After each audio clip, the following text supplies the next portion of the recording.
Hello everyone and welcome to Ladies First on BNC. We've got the latest news, entertainment, fashion, and what's trending on social media right now. I'm Laverne McGee. Jane is under the weather today, so we have a special guest host today. Yeah, hello. C. Huffman here. I clearly have gone into the wrong studio, I think. I got lost. I ended up walking in here. You told me I had to work. I had to make my money today, so. Let me tell you, any guy who's got the brave attitude to come on a show called Ladies First is all right with us. Well, I've been raised by a lot of good ladies, and I know a lot of good ladies. I think that I can bring a different perspective just for a couple of days while my sweet Jane is off. A wonderful lady.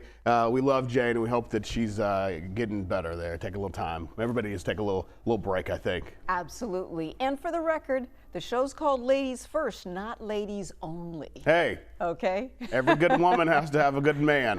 That's a team, even if it's mother, son. One for the team. Yes. All right. Well, let's get you started right now. President Donald Trump has said federal coronavirus guidelines such as social distancing will be extended across the U.S. until at least April 30th.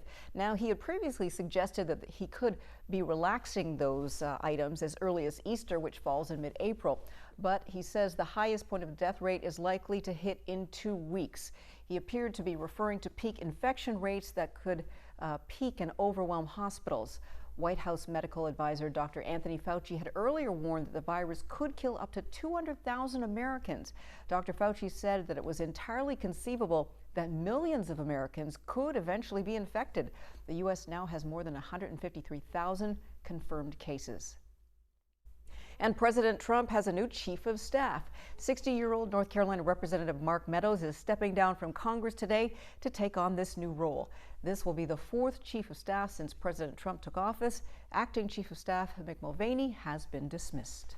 All right, President Trump announcing the development of a new COVID-19 test kit that can produce results, get this, in 5 minutes. He noted the Food and Drug Administration was able to approve that test in just 4 weeks. The standard approval process usually takes around 10 months. So we are moving forward, and I tell people I remember covering the swine flu H1N1 years ago.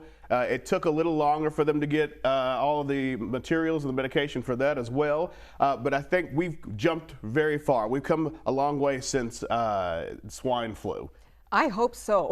I hope we've learned some lessons. I mean, let's face it, here we are. It's Monday, March 30th.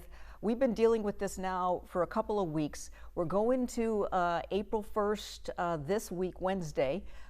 Beginning of the month, April, Easter. This is supposed to be springtime happy. Instead, we're dealing with this. So hopefully we'll see some of these measures that the president is taking beginning to help out. Obviously, New York being the hardest hit, but Florida, Louisiana, Chicago. Yeah, New Orleans is really getting ready to get hammered hard because you've got a lot of places that we're all, those big cities, they're all this way, right? And we got other cities where we're spread out. Instead, you go to New York, New Orleans, even parts of Los Angeles you go, and they're vertical cities. And so we're all stacked on top of each other. And so you've got to deal with that as well. So you're trying to